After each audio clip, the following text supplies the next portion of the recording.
Hey everyone. So I saw that everyone was responding to Fartboy's thread about, the album that changed their life, and I had a little bit of a conflict because I've listened to music for a long time now, and I don't have all the vinyl records of the records that I grew up with that might have been really significant to me. So here's what I decided to do. In another video, I will maybe sometime post something different, because, for example, like the record that I was thinking about talking about, that I would think would define me, would be Kid A, Radiohead's Kid A. But I didn't want to just, talk about Kid A, but hold my In Rainbows vinyl, and I don't have a Kid A copy. That 10-inch I want though. So I'm going to take the vinyl that has been the most significant to me and changed my way of looking at music since I've gotten into vinyls. I only bought my record player on November 7th of 2011. So it's literally been just a little over 2 months. Now, just to give you an idea, these are the records I've collected that are keepers of mine over a 2-month period. I'm guessing it's maybe like 120 to 150 in the amount. I need help cataloging them. That's another. I'm gonna make a thread about it actually. But yeah, so this is the records I have. I've basically taken some down below. These are the ones after taking ones I've gotten from Goodwills and thrift stores, and I've given ones back to really slim it down. These are the ones that are keepers for me that I want to keep in my collection as building goes on. So the record that I'm going to talk about, just to give you an idea, I'm seeing that picture.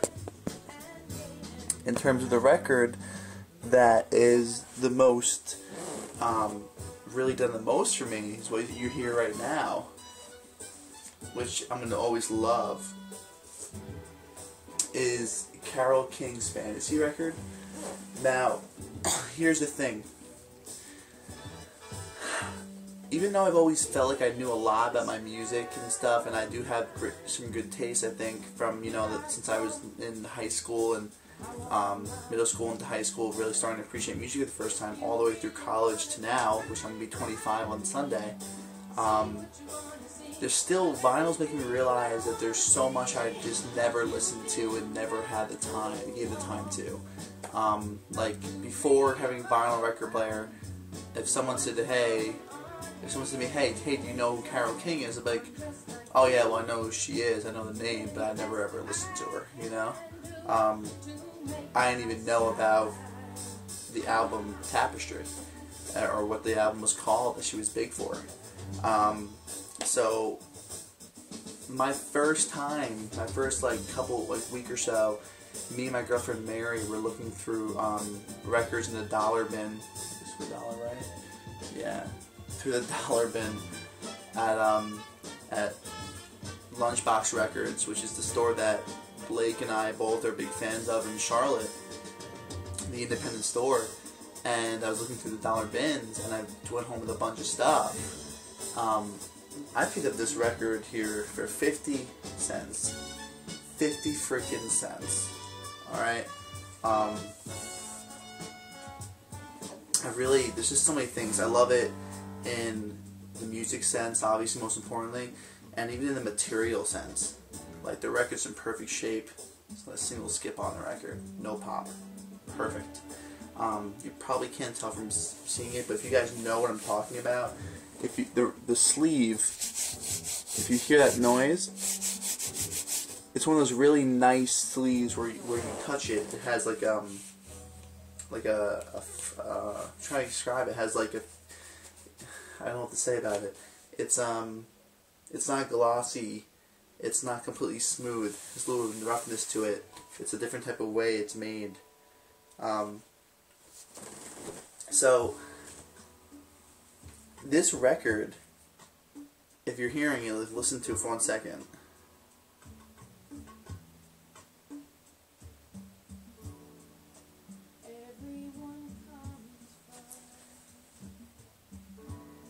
People love talking about Tapestry, and I can see why. I mean, I got the record just like a few weeks ago after finally tracking it down, but I just don't think that the fantasy record is really ever going to be like, you know, topped by me in Carole King's discography as I get more into it. This record for me is completely the perfect combination of two things that I'm a really big fan of, which is a really good groove. That's a deep groove. Not outwardly funky. I know some of you guys love the funk, but I'm not talking like crazy fast trumpets funk.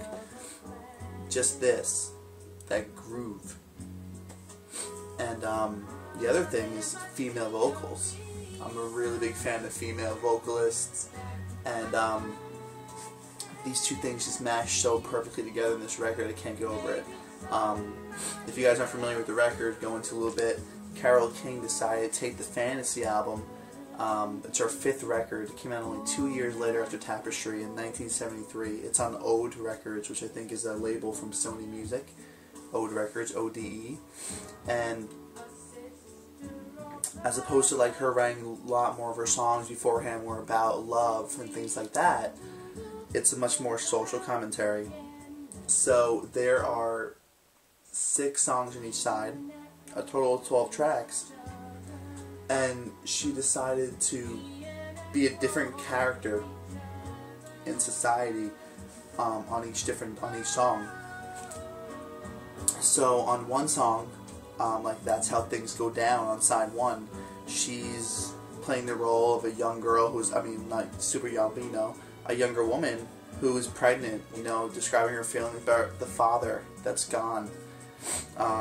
Haywood, which you're going to see posted by me, that's actually being uploaded right now by request, is, you know, a sister talking to her brother about how she feels about his turmoil involving with drug use and getting out of control. It's just, you know, it's such a great record.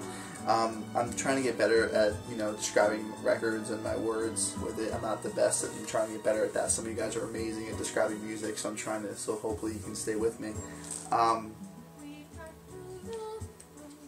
You know, the opening, the record has a fantasy beginning and a fantasy end, and it basically starts off by saying these things. You know, looking for a way to say the things I think about day to day. Listen to their meaning if you can. I may step outside myself and speak as if I were someone else. That's one way I know you'll understand. In fantasy, I can be black or white, or a woman or a man. So she basically lays down right in the beginning that she's going to go from whatever she wants, and whatever she can be whatever she wants here. Also, it's all sweet-like, so there's a constant flow in record. There's no stop in song, which is something I've always enjoyed when records do that. So this record for me, I love the, by the way, also the lyric sleeve. Actually, before I sum it up, I'm also a really big fan of the artwork, like a huge fan of the artwork. The inner sleeve and outer sleeve are the same picture. When I look at it, I feel like I'm looking at like an old piece of classic literature, like Oliver Twist or something. Just the way it is, it's like Tiny Tim or something, you know, except it's Carole King. And I love how the out shape of the record across the whole back bottom is the piano right here. On the back side has a really cool, almost like a water paint image of her with different musicians that she worked with on the record. So it's also really good. Like particularly, I'm thinking like if like Memphis Vinyl Jim and Mrs. Memphis Vinyl Jim. I know you guys seem to know a lot about music, and I'm probably you have so much more under your belt than I do. But you know, if you listen to Carole King, let me know. I want to know if you guys know this record, because I just have a feeling that, you know, you guys are so into your soul. Like this right here is soul.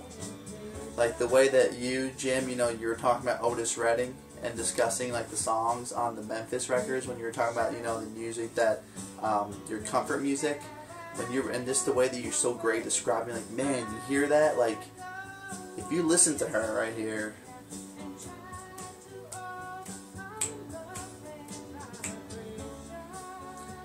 It's just hard, man. It's just hard to not feel that soul. And it turned me on to her voice for the first time. I never knew much about her voice and who she was. So we're going to see where it goes. I got Tapestry, and one of her later ones also, that I can't remember the name off the top of my head.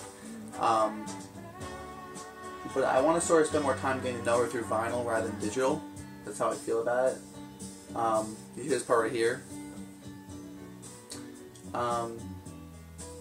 I just recommend that every single one of you guys in the VC, if you've never heard Carole King's Fantasy, please try it out and let me know what you think, because it's extremely impressive. It's one of those records you just lay down in your bed, pay attention, open your ears, close your eyes, and just really soak it in. And it does a great job. I guarantee you this record will not let you down, especially if you're a fan of female vocalists and having that funky groove to it. So yeah, it's different than other stuff from what I heard. So I really appreciate you guys giving me a chance again too and showing this record and being part of my first thread. I hope I did okay with trying to express myself. I know I'm not the best at it right now, and my new videos are new to me in describing the music. But I hope I got a good point across. You guys don't want to miss out on this. Check this record out. I'm going to play it for a little bit as I go out, because this breakdown is coming that I love right here.